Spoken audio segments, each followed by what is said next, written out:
And we are going. What is going on with everybody? It is your boy, Eric, aka Young God, coming to you live in the Green Dungeon, giving it to you real raw rugged. And I have another guest, a very special guest on the other line. I will let the brother introduce himself, man. Who do we have here today? Hey world, it's me, Obongjayar, coming to you from London via Nigeria. How's it going? How's it going? How's it going? Hey man, everything's going good with me, man. How you doing? I'm good, man. Just released the album, feeling good. I'm in that kind of period where it's like the albums just come out, so you're coming off of that, the anticipation, the build up of the record, and then it's out, and then it kind of like goes flat for a bit. You know what I'm Mm. saying? So like it's like you have this really massive um anxiety slash excitement for a thing to come out, and then it's just out, and then you're like, oh, that's what I was like. I mean, it's just out in the world. So I'm going through. I'm in that pocket right now. When you record music, are you are you quick to want to release it? Not that you do release it, but are you the type of person that's like, I need to put this out, or do you have patience and you can like you don't mind sitting on music? I don't mind sitting on music at all. I think music is sacred. I think you want to hold on to it as long as you can because I think the idea of it being out, almost the feeling of it being out, is much better than it actually is when it's out. You know what I'm saying? So if you hold on to it, you still hold on to that tension of the, I guess, the what's the word I'm looking for?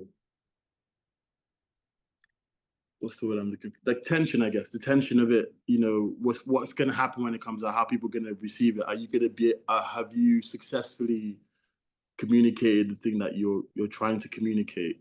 Do you know what I'm saying? So before it comes out, you're kind of in this limbo phase, which I love. I love that period. And then it comes out, and then the truth hits you. The world actually, the reality of it kind of hits you, which sometimes is nice, but it's not.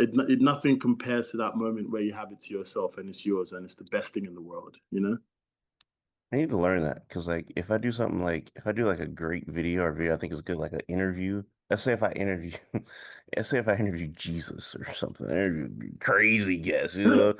It's like, bro, how I'm supposed to hold a Jesus interview? I gotta Yeah, drop but this. that's the thing. But that's the beauty of it, though, is that you think in the moment that it isn't out that the Jesus interview is the greatest thing you've ever done, Yeah. until it comes out, and then you're like, maybe it wasn't the greatest thing I've ever done, or maybe it was. Do you know what I'm saying? It's that the climax of it sometimes might not meet the expectation. I don't think it ever does really, because there's things that, especially making music, there's things that you put into the music, or there are ideas that you write in that just might not connect the way you expected it to connect. That only connects to you. Do you know what I mean? And you're like, how can you not see this? But it's like that's just the way the world works. And that's the thing. So when it's yours, it's like completely only you know what it is. You know? Has there, have you ever put out a song that you just knew was one of the ones and it didn't connect to everybody like you thought it was? I mean, I think, yeah, a lot better. So many, so many. But like that, but that's just the game, though. That's the beauty of it. It's like I think that I think ultimately that great art is the ability of the artist to um effectively communicate the idea to the world, right? To like everyone. Everyone might not subjectively like it, but objectively they respect it, they get it. Do you know what I'm saying? That's what great art is. So I guess the mission, or the what you're trying to do is that. You know what I mean?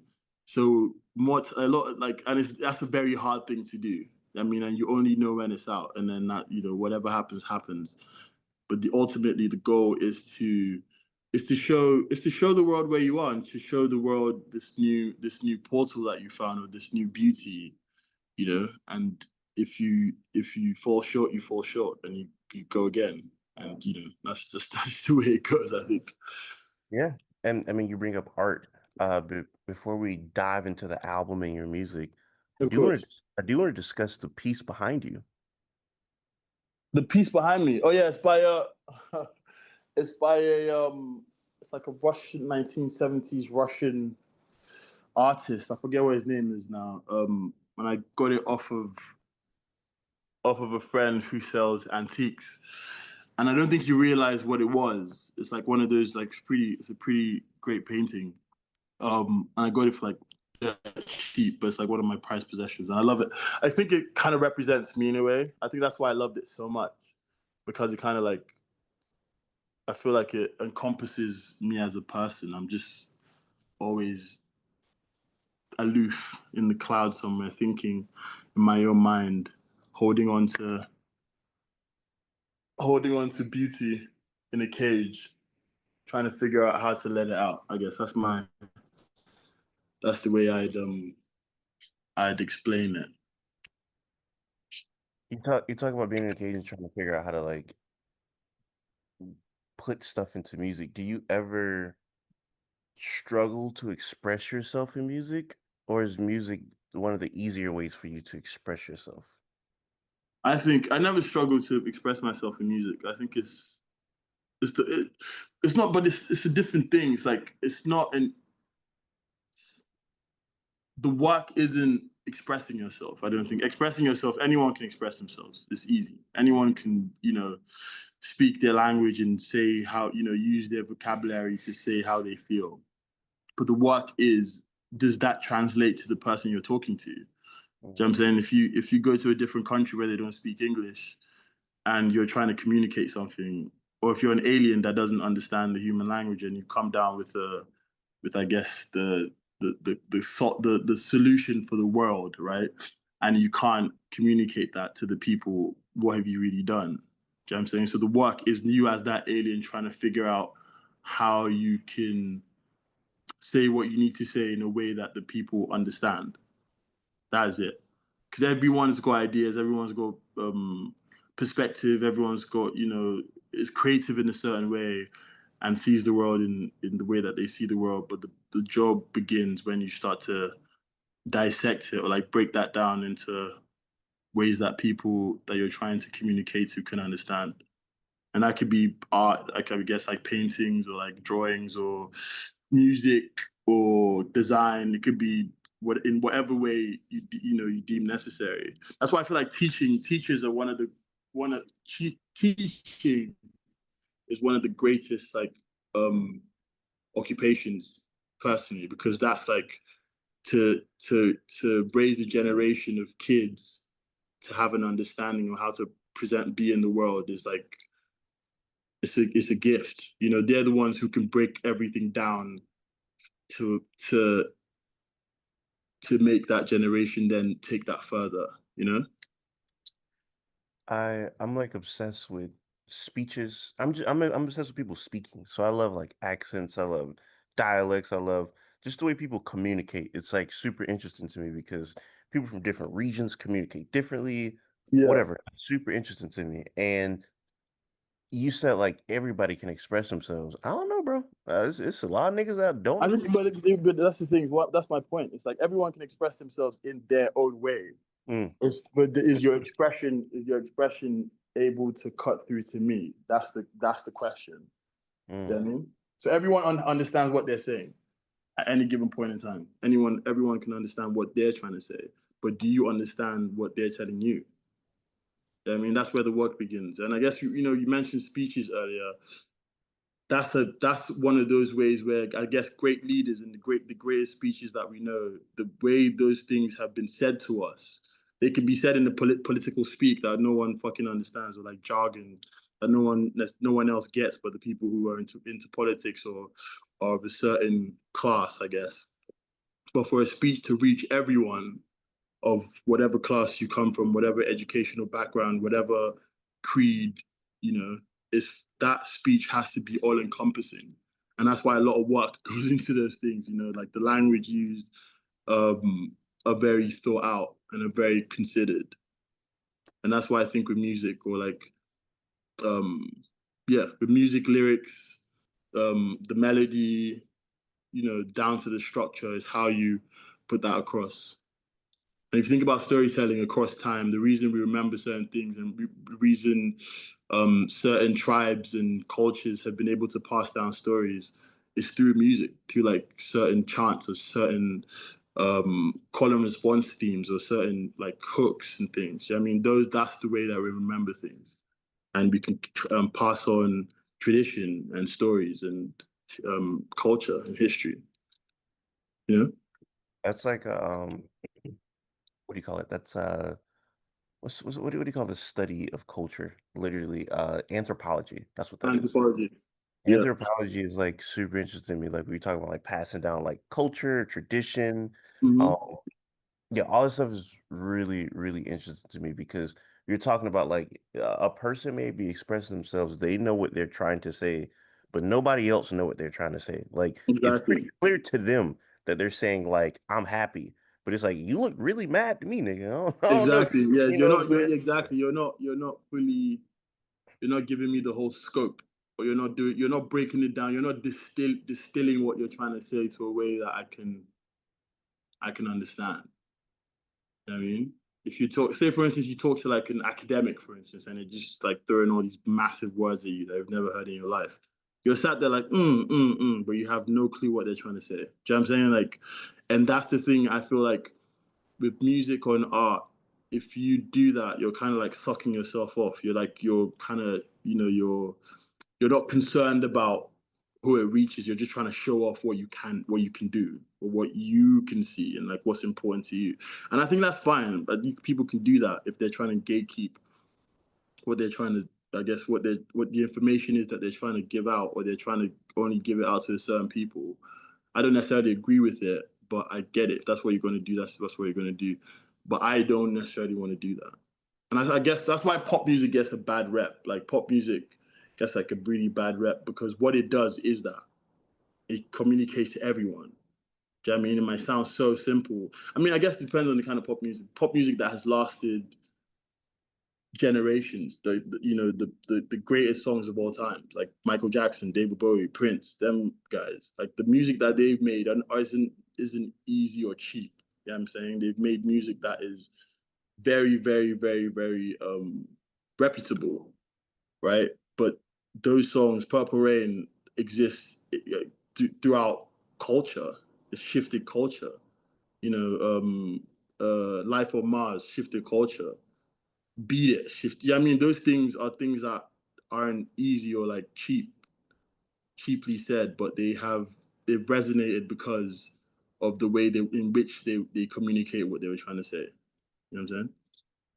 and I feel like on this album, you it's like a few songs on here where I'm like, there's no way within like the next, I would give it like 3 years. Some of these songs aren't in like huge movies. They just feel like they would fit. But before we even get there, I do want to talk about how I even discovered you. I discovered you on the Danny Brown album.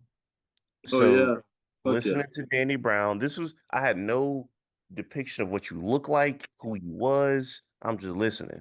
And my first thought was, I don't know who this nigga is, but this nigga could sing. I was like, Danny done got like an old African nigga. This is like a 60-year-old African nigga singing. I'm like, what this nigga? I'm like, what that African nigga, the old African nigga rapping. I didn't know who he was. Then I seen you. I was like, wait, this nigga, this nigga young. What's going on here? Thank you, man. And you have the ability to use so many different voices and you're one person, but you sound like a 60-year-old African man to me. And then you will sound like a gospel singer. And then, like you dog, you have so many, you're like what's the chameleon? You're a chameleon. Like you blend into whatever the production needs, I feel like. I mean, yes. I don't think I blend into what it needs. I think I I blend in, I guess, to what the song calls for. So with the Danny Brown stuff, um,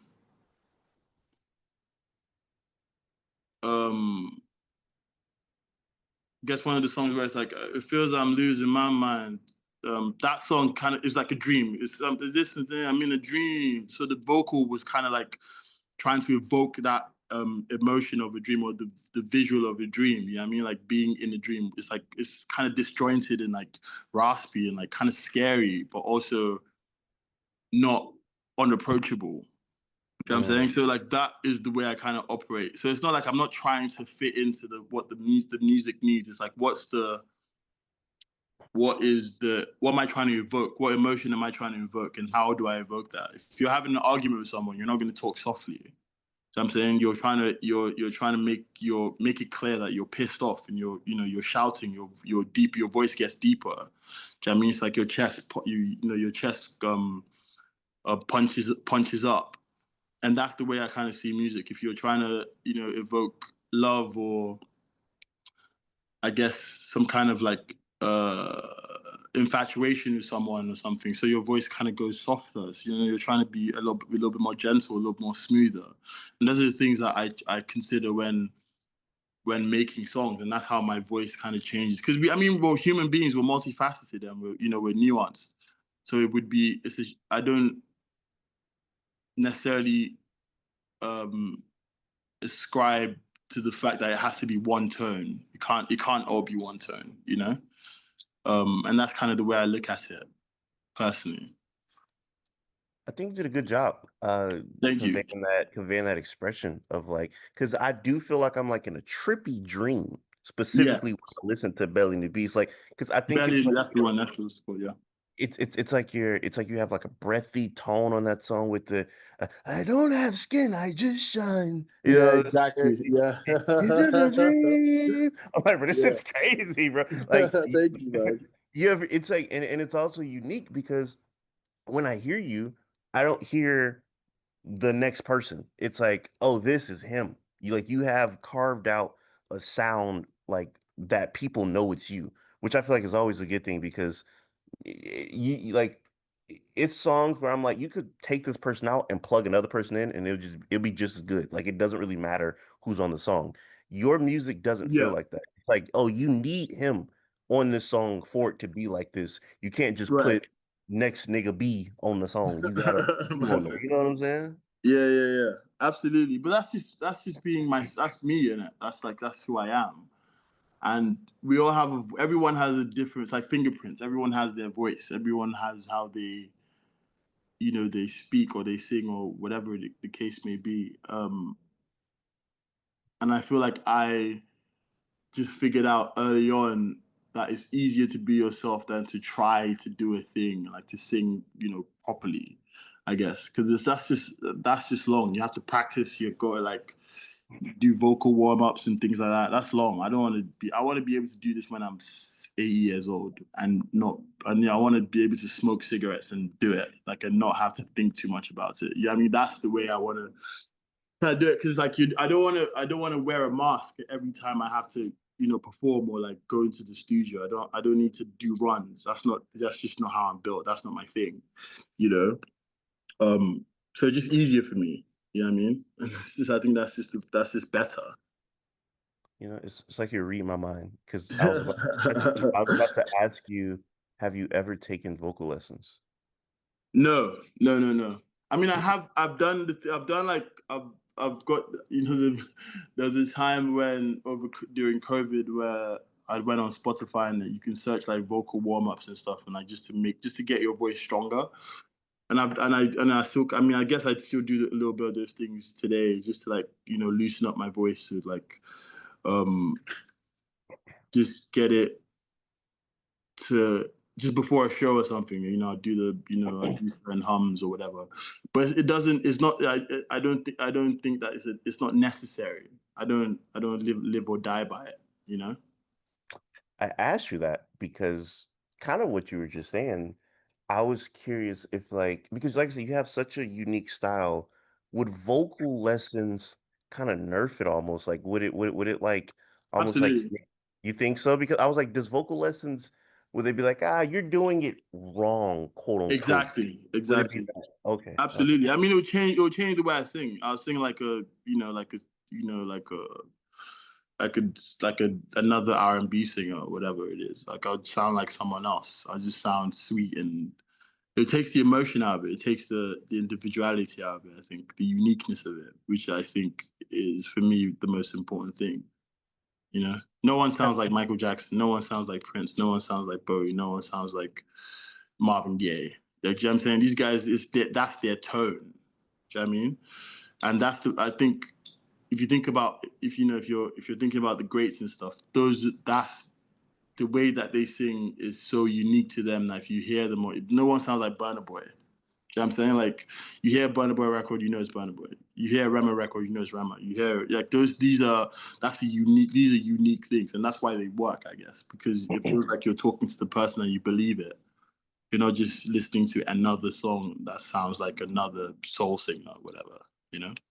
You're not wrong because like when you sing these people's songs and you try to do their like voice or their cadence, you do a certain voice and it's only them. Like if I'm trying to sing how like Erykah Badu sing, you will know Mm-hmm. I'm trying to sound like Erykah Badu because nobody sounds Absolutely, exactly. Erykah But Badu. and you just wouldn't do it right. You just can't do it. You can't do it as well as they do it. So you might have you might be successful. I guess maybe once, but it just no one people don't go to you for that thing. Maybe That's they. that's that's that's a fact. I was gonna say that's like me just trying to impersonate you on Belly the Beast. You know what I'm saying? Like Yeah, I exactly. don't sound like you at all. You know what I'm Yeah, saying? you I don't can't. sound like you at all. You just can't. You just can't. I And can't. that's the thing that you should cherish is your individuality. You should hold on close to that because only you can do that thing. And the more you're comfortable with that, the more you hear the voice in your head, and the more you know what direction to go in as far as like song wise or topic wise or subject wise, because that's what you are thinking. It's not what you think you should be doing. Yeah. You know, You know. I want to recommend you something. Do you care about like reviews of your album? Uh, yes, yes. I try not to read them, but when I do, I'm just like, I mean, it depends on who it is. It depends on what's being said and like who is saying what's being said. I think based off this new record, I read something somewhere, and I was like, this guy has no idea what he's talking about. If you give me a bad review, that's whatever. You give me a good review, whatever. But as long as you know what you're talking about, if you have some kind of like reference point of what you're talking about and it makes sense. But if you don't know what you're talking about and you're just kind of going based off of like everything else, and you're not really paying attention to what the music is trying to say or what it is saying, and it doesn't your review is bullshit, and that pisses me off because I'm like, why is this person reviewing my work? Who the hell gave this person my song to my album to review? So I do care. I mean, we do because it goes back to the thing of trying to communicate a thing. I guess the success of you communicating is it um reaching. Yeah, I mean that's what you're trying to reach. But if it doesn't reach, you're like, how did you miss that? What did I do that? What did I do wrong for you not to understand where I was coming from? Do you know what I mean? Did I not complete the mission? So that's the thing that pisses me off. But at the end of the day, it really doesn't matter. And I also say, like, when reviews are good, there's no problem. But when it's bad, it's the problem. But so, you know what I'm saying? So, like, whatever, you know. I gotta But it I does gotta sometimes, at points, it does. I'm just like, fuck's sake, man, that's annoying. Yeah, no, well I think I have a good review that you should watch. This is a guy on YouTube named Professor Sky. Right, And he's a French professor, and he right. reviewed the project like a few days ago, and Sick. it was really interesting. And he was he usually he like connects like songs to like literature and French literature and how like, oh, this song reminds me of this poet from 1732 and this poet like he's a very interesting guy. And he he reviewed yours and said that your album made him cry like no other album that he can remember. And Wow. it's a very fascinating review. So, Professor Skies, Skye, I think you I'll should check give. it out. I'll Yeah, check it out. That's beautiful, man. yeah. That's gorgeous. To hear that it made him cry, that's a big one.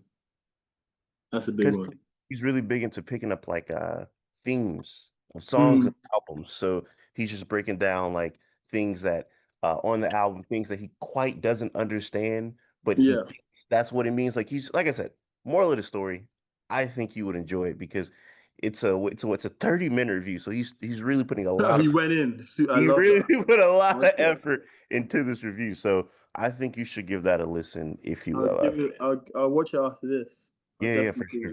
give it a watch after this. For sure. But hey man, Paradise Now is great. Thank you, bro. It's a really good I think album. so too. I think so too. I think it's a. Really. I think so too. I'm very proud of it. That's for sure. I'm definitely very proud of it. It's like a. It's something I'm really really into.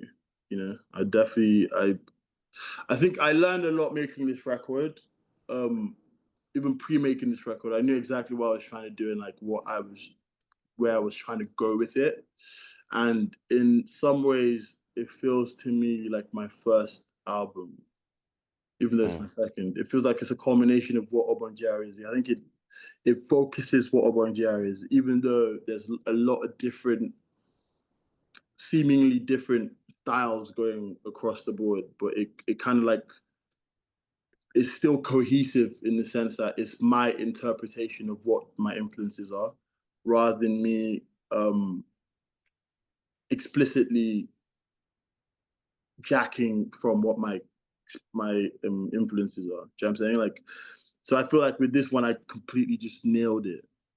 So moving forward, it just makes everything make sense rather than like it being as disjointed and like confusing or trying to reinvent the wheel. I feel like with this record, I've always said like with this record, I'm not trying to reinvent the wheel. I'm trying to embellish the wheel. I'm adding to the wheel.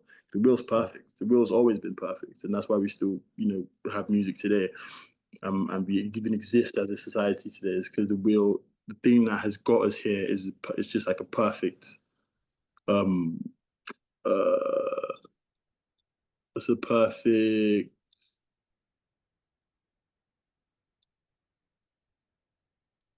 whatever, I can't remember the word, but it's a perfect carrier. It's like a perfect boat. The boat's perfect. You just gotta get in. Just get in the boat. Yeah, I mean, what you're adding to the boat. You're not trying to give the boat legs because the boat doesn't need legs. Like, that's not what the boat's for. The boat has this is the way it's kind of is engineered and it's designed is to carry you on the water. So you add yourself to it and you're calm. You know? Hey, this is a great boat ride. This album is a very, very good boat ride.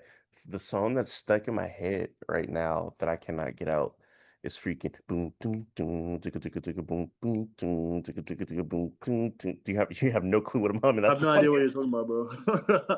I'm never gonna lie to you, bro. I'm never gonna lie to you. Hey, your face when I start doing I'm just like, where is this going? Like, what are you talking that's about? that. I put my hands up, Not not in in. surrender. There you go. Bum, bum, ba-da-da-da-dum, bum, dun, dun, dun, Yeah, dun, dun. Yeah, that one.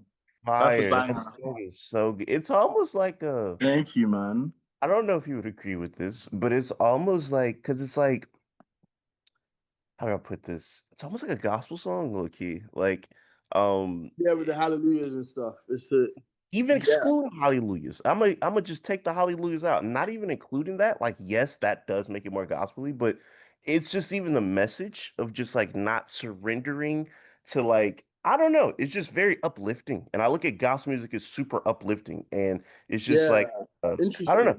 Interesting. It's super uplifting, and I'm a huge gospel music enjoyer, so I get Yeah. the same feeling that I get from a gospel song that I get from this.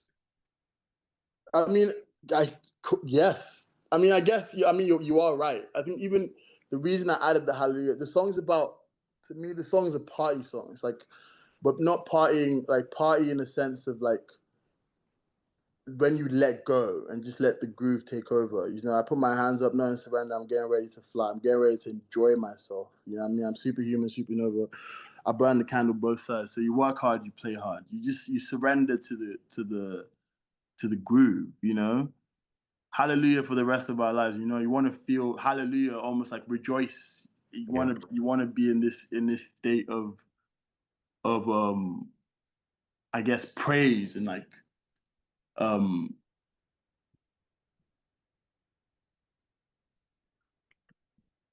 dance, I guess, for the rest of this state of excitement and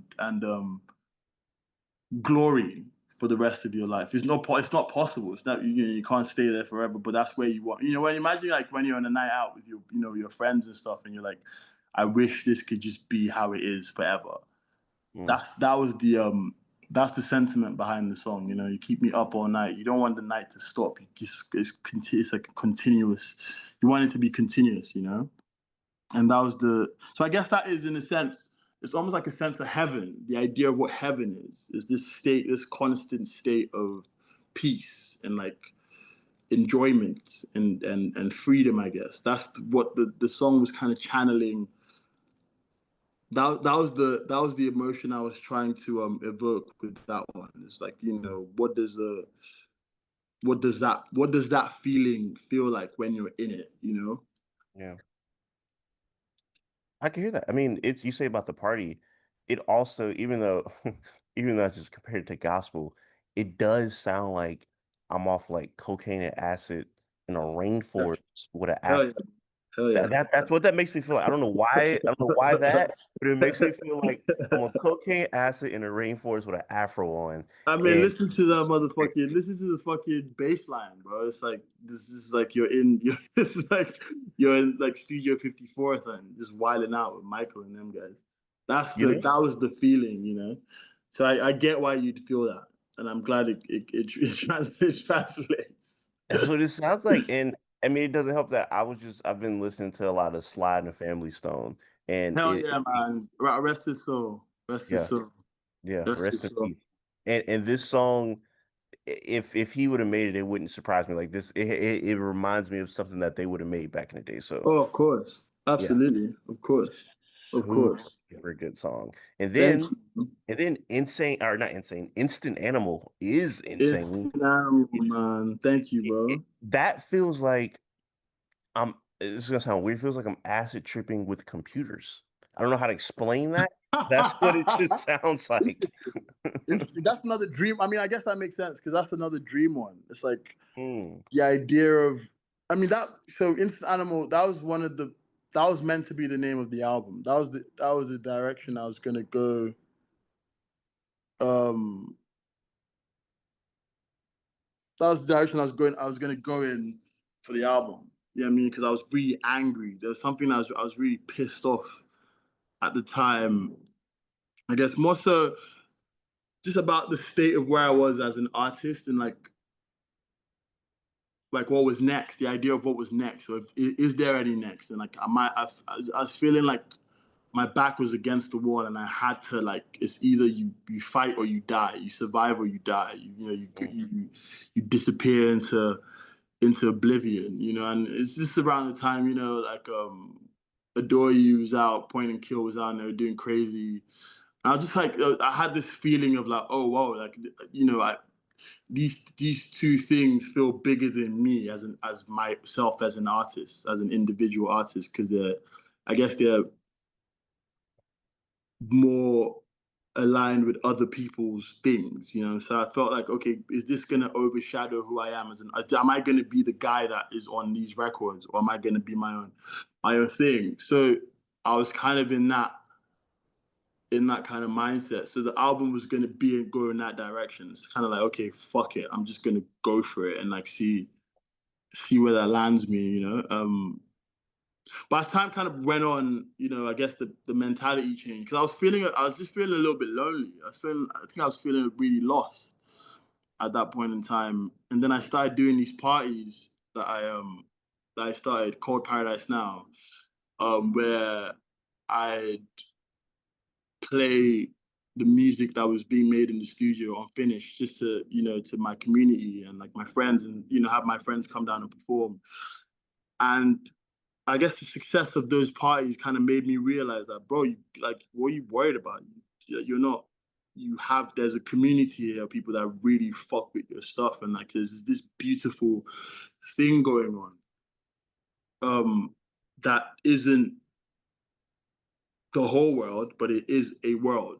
I mean, it's your world. This is a thing that your music is something that you know you're thinking to your you're starting to overthink things where you need to. This is what you should focus on. Paradise here now, this moment. This is what you should be worried about, not what tomorrow is, not if this is going to be your whole life. Da, da, da. This is the thing that you should focus on. So the music, because of those nights and those parties, the music started changing. It kind of started becoming joyous, and it started becoming, I guess, love filled, and it changed from the angry, kind of like crushing, uh pressing sound to something that was well rounded. So it had those things in it because at a point I felt that, and there's room for that, but it wasn't. That wasn't the soul. That wasn't the core of the. That wasn't the core of it. And that's when the record changed from Instant Animal to Paradise Now, because it became a celebration of the present, where you are now. This is where I am now. Celebrate that. Look at that and be appreciative. Appreciate the now.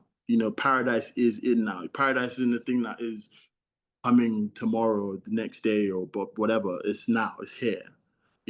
And that's why Paradise Now became the name of the record, because it made me see and appreciate where I was in the moment. And I guess I learned so much from that, because I was like, oh shit, I was just overlooking all of these things, and like I was worried about where this is going. I've been doing this for a while, and like all of that stuff does not matter. Do you know what I'm saying? Like what is for you is for you. Like you can't predict or preempt what's going to happen, or where things are going to go. You just have to be. You have to engage in where you are and go from there. Be where your feet are. Someone said that like a year ago to me, and that statement hasn't left my head. It's like, be where your feet are, and that's what Paradise Now is being where your feet are, and like appreciating where you are. You know what I mean?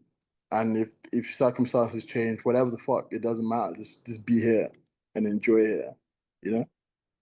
This album is very therapeutic, and it's interesting that you bring up kind of like Paradise Now, like right now, not tomorrow, not yesterday, like living the now. Mm-hmm. That's like a therapeutic approach in counseling called the here and now method, and it's just like kind of living within the moment of the session that you're in with the therapist. So they want you to focus with literally within the hour, within the now, the in between is of me and you. This is what we're focusing on at this like Yeah. moment. So to make an album that's like therapeutic and also kind of have like literally be using like a therapeutic method. I think that's like not a coincidence. Like it's a reason that this album feels like this. It's a very I don't know if therapeutic is really the best word I could like describe it as, in my opinion. I mean, yeah, it would definitely therapy for me, for sure. Like 100%. That's a good way to, I guess, put it, because it definitely was that for me. It's definitely that. Like the first song is Time was like, that is that's my, like, I listen to that, I'm like, okay, shit, I need to pattern up. You know what I'm saying? Like, it's time to pattern up. You know what I mean? Pick up the pieces and start going. Go for it. Stop, thinking about procrastinating, or like pushing things forward, or like, whoa, crying tiny violins and like, woe is me. Hey, bro, like, just let's go, get up and go. That's the sentiment. And even the last song, Happy Head, like the start and the last, those two perspective, and those two sentiments. The sentiment of those two songs is, start within. Like, it's not all it, your happiness doesn't isn't reliant on external factors. It's within. Keep your head happy. I mean, that's the beginning. Once you're happy inside, once you're happy here, you know, you're good, because you're not worried about anything else. You're at peace. You know. Mm.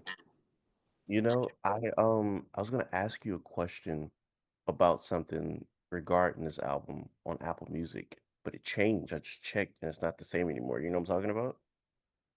What's that?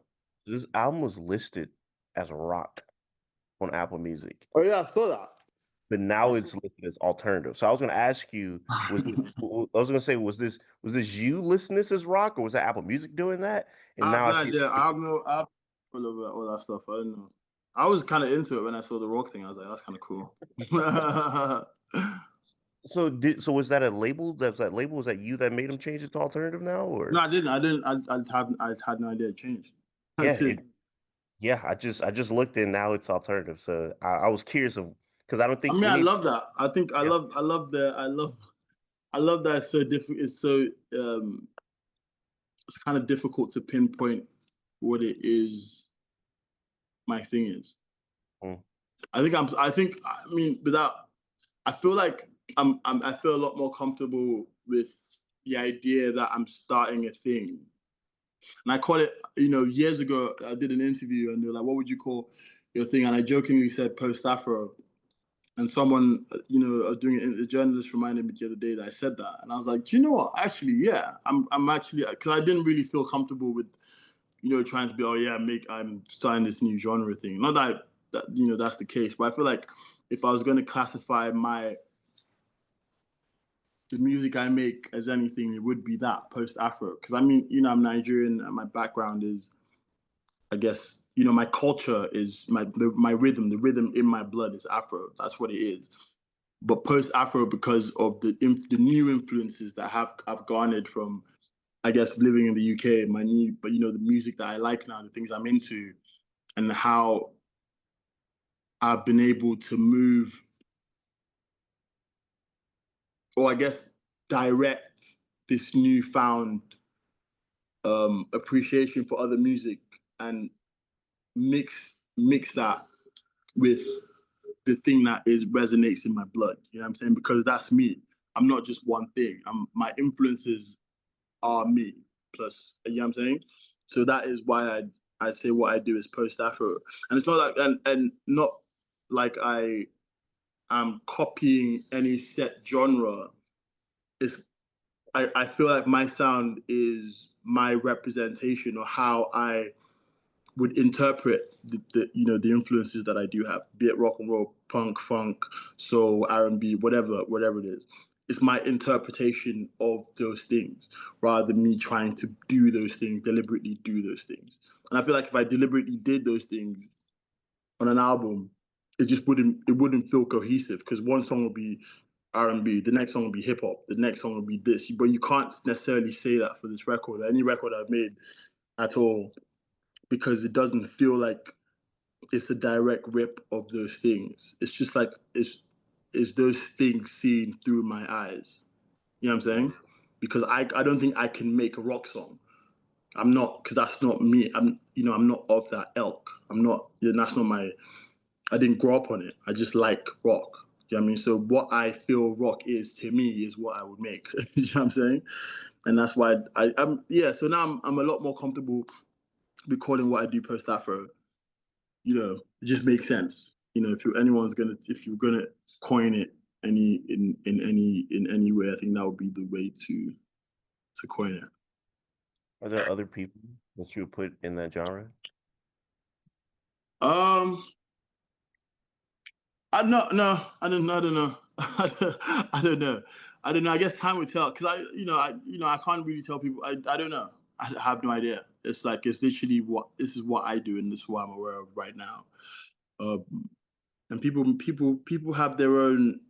I think even people around me and my friends who make music, I guess they have their own idea of what it is that they're doing and what. So I can't say that for they would be the ones who would have to say that that's what they're doing. I can't say that for them. You don't want to miss genre somebody. That makes sense. I mean, of course, absolutely not.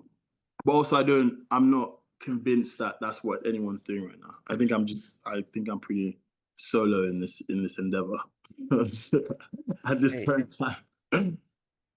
I agree. Like I said, so many songs on here that it's like this doesn't sound like anything. Like Holy Mountain is one of my favorite songs. I love Holy Mountain. The first thing I thought about when I saw the title was this inspired by the movie Holy Mountain? Yeah, it wasn't. No, I mean, no, it wasn't. I'm very aware of the movie. I think the reason I called it Holy Mountain is because I guess a little bit by the movie, but more about the how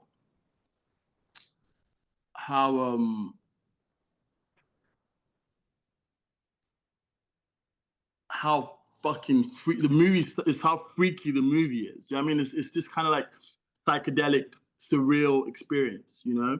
Almost like a religious experience, you know, and that's how I kind of, and that's why I called it, you know, the song Holy Mountain, and you're my holy mountain, because you're like, I can't really define what you are, but you're this, to me, you're this kind of like surreal, it's a surreal religious feeling. It's like being, you know, like speaking in tongues or some shit. Do you know what I mean? Like I love this person so much, and I have such regard for this person that I look up to them, and I want to almost worship their essence, you know.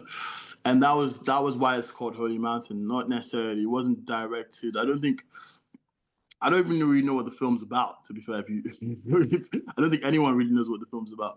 But that was the reason I called it that. It was mostly, and the person, when, I mean, I guess if you know the person I'm talking about, it would just make sense. If the title of the song would make sense. And that's the reason I called it that, rather than like necessarily anything to do with the movie. Yeah, Hey, great song regardless. And like you said, it starts off with like "It's Time," which I feel like is a it's a great it's a great intro for what you're about to get into. Like, I don't know, mm, I feel like it sets up the album great, and then "Life's Ahead" is one of my yeah. favorite that's one of my favorite songs on here as well. I feel like Thank you, man. That's my it Christmas song. bro, it's a Christmas I love that song. That song is it has a great groove to it. Like, I love that song. What else on here? Oh, freaking! We didn't even talk about "Sweet Danger." When I Sweet listen to Danger. "Sweet Danger," that feels like that probably like is going to be like her biggest song. I don't know why. It just feels like a song that would really catch on and be like in commercials and stuff. Like it I'll has. take it, man. I'll take it. I love that song too. I just love the bounce of it. It's like, and this is like, that's the thing about being yourself, man, your true self, and not trying to reference this. It's like you just go for it. And make that song. We made that song like that's the first time I met Ye. We literally went to his house, and then like he got this record. I was like, oh, what you know, I'm just gonna go see if I got any records. And he put the record, I played it, and that was the first thing that came on. And then he started playing um guitar on it, and I just started singing. And we made that song like in an hour. Like so, everything was done in a day. It was very very quick. Everything was just so quick because it's coming from a place of truth. We're not trying to do anything. We're not trying to make a thing. You know, people say, "Oh, yeah, it's like a Western country Afro." I was like, "Bro, like great," but that wasn't the idea. It was just like we're just making a thing that felt good to us in the moment, you know. And I love that song. It's a great song to play. It's a really great song to perform live. Really, really No, great to perform live. that's such a good song. Thank you, man. And Thank you. I know I'm tripping because I know you ain't say this, but I swear you just said that was the first time you met Kanye. But No, no, no, Yeti. I haven't met Kanye. yeah, he got you. Yeah, Got yeah, you. he's. I thought you said Nah, man. yeah. I was like Kanye played guitar on this song. I was like, nigga, Nah. Yeah, Yeti beats. when that He's nigga my start dude. playing guitar, I was like, what? That's really funny. Never know, man. It was funny. But no, yeah, no, that song, Sweet Danger, I don't know, it just has like a feeling to it where communication, we're going back to expression and communication and having it being uh expressed to the point where everybody can understand it. That just feels like a song that everybody can hear and be like, "Oh, I get this." You know? Like I feel like you Yeah, have songs that people might not get because it just may be a little bit too avant-garde for them or something, you know, like yeah. I mean, I get that. I get that. But this is what I'm saying. There's a point. I mean, it's one thing about growing up and growing, and I guess figuring out what you want to do. There's a point where I was doing the thing of like definitely gatekeeping my ideas and wanting to reinvent the wheel. It's like you want to change music, bro. You want to like invent a new sound or like a, you know, that's all good and that's all well and good. But like I think it's it's kind of selfish because at the end, what you end up doing is alienating people that don't understand that or have the time to break it down what you're trying to do. There's always going to be people who like really pay attention, like, oh my god, trying to dissect the music and like, oh my god, I get this guy. It's for me. There's that, but I just didn't want to do that anymore. Do you know what I mean? I just wanted to add to. There's a history that I want to be a part. There's a history of music and a history of storytelling that I wanted to be a part of. Rather than start my own things. Like, bro, like why that I don't. I want to share. I want to share this. I want to share this new beauty. I think my my mission is to create new beauty or seek out new beauty and share that new beauty because I think that's important for the direction of where the world is going. Do you know what I mean? That's how you impact or that's how you make a dent in the world or you steer or the world shifts to it in a new direction. And I guess trying to do that by creating something completely new and foreign is I think I don't know of any instance where that's been a thing. You know what I mean? You have to come from somewhere. There's but when you take from somewhere and you actively try to destroy it and to make your own thing from it. It's like, what are you doing, bro? Like you've already lost the connection. The connection's broken. Mm. Yeah. So that's the thing I learned. I think I started to learn that a little bit on the first record, and I made some decisions in which that was the case. But on this second record, I was like, okay, I get it now. Like this is where I'm trying to go. This is the direction I'm trying to go in, and it's just a lot more. It's just easier because Yeah. you're not killing yourself.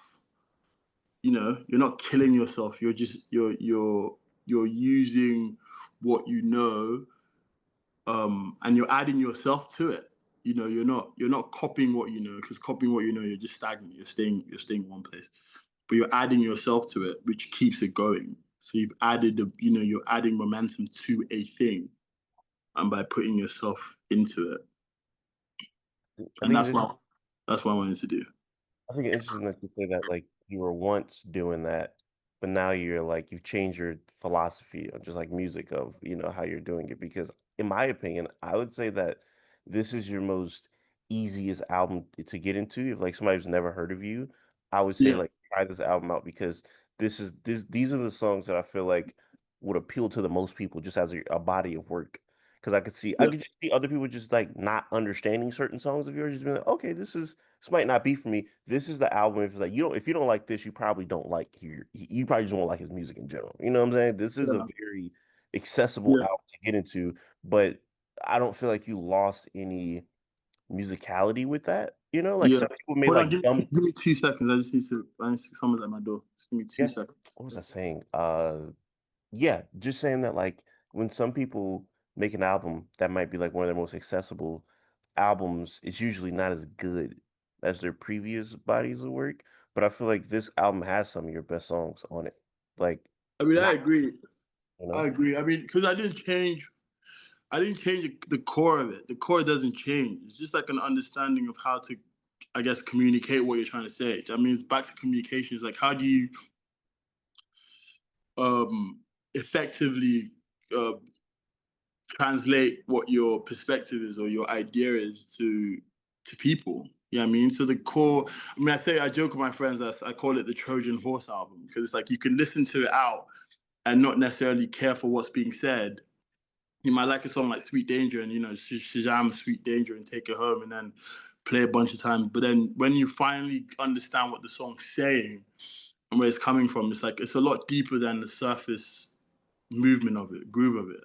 I Mhm. guess my intention was not to get in the way of the groove. Don't get in the way of the groove. Let the groove exist, but let it carry the message. So when it's time for when it's time for them to understand the heft of what it is you're saying, then it's like that. Oh, you know what I'm saying? Like a song like Just My Luck, you can very easily be like, oh yeah, ting ting ting, kind of like very easy, kind of poppy, kind of bouncy thing.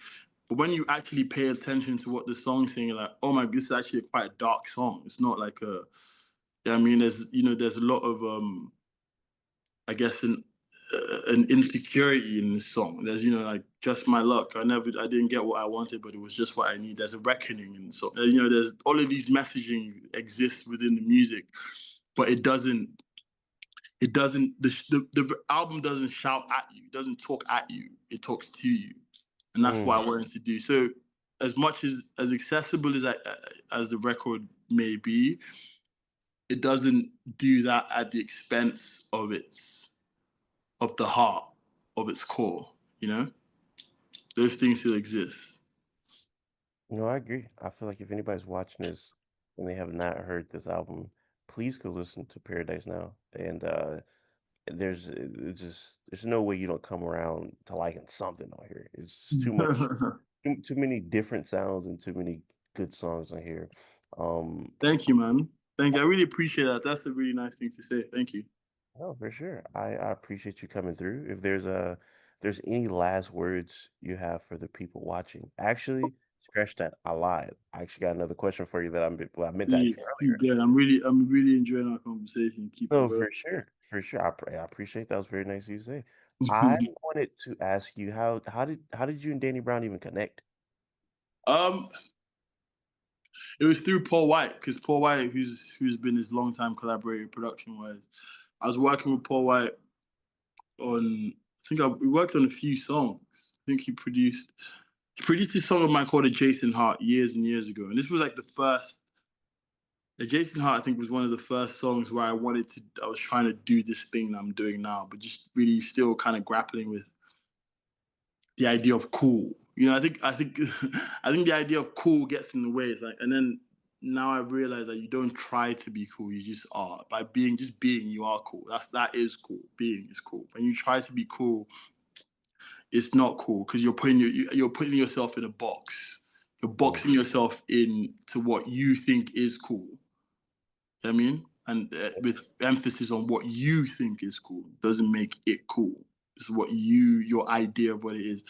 So that's how we connected. Because I think when they were working on the record, I think Danny Paul was said to mention me to Danny and was like, "Oh man, blah blah," and then Danny was like, "Oh, he should maybe see if he's up for jumping on these songs." And that's how that came about. Um, Super organic, and I think Q-Tip was executive producing the record, and he also wanted me to do some stuff on it, and that's literally how it came about. It's actually kind of mad thinking back at it. Like, I'm saying all of these names, and like that's actually kind of crazy. Like this is like the early the genesis of Obongjayar. Me still trying to figure out who I am, who I was, um, or who I was going to be, I guess. At the time, and you can hear it on those records. There's like when I listen back, I was listening to someone mention this the other day to me, and I was like, I've been listening to the songs, and when I listened to it, and I was like, I see what you're trying to do. I see where you were going for that. So it's interesting to see the growth, and I'm not gonna lie to you, I'm pretty proud of myself, man. I'm pretty proud of the realization of what it is that I'm trying to do, and how it is I'm going to, um, I guess, reach my potential, or like get to the end of what my potential is, and that's a good thing. Self-aware enough to clock when I'm being a bit too self-absorbed, mm. you know. I think this record is the door was open with this record, and that's something I'm really proud of. Yeah, no, like I said, I am very glad to be on the journey of where you go next. Because you're by far one of the more interesting artists, I feel like, newer artists that's out right now. So Thank I'm you. happy to see where you go next. Thank you. It's Now, already started. We've already started. I've already started the third. Started really, making the third thing. Yeah, yeah. I started making the third thing. I mean, that's what I'm a musician. Is what I do. I mean, there's no stopping. It just it's continuing. You just continue. You grow and you learn and you grow and you learn and you grow and you learn until the day we die. That's just how it works for me. Um, so yeah, I'm excited too for where I land, for what happens, what comes next. Yeah, for sure. Well, hey, man, if you got any last words for the people, man, the floor is yours. Paradise now. Paradise now is forever. Hey, and there it is for everybody watching. Please go listen to Paradise Now. I appreciate you guys for tapping in. Until next Thank time. you. Thanks for having me. I really appreciate it. And keep doing what you're doing. Of course, man. I appreciate you, man. For everybody watching, I say what I mean what I say. Haters gonna hate, players gonna play, and y'all holler at yo boy.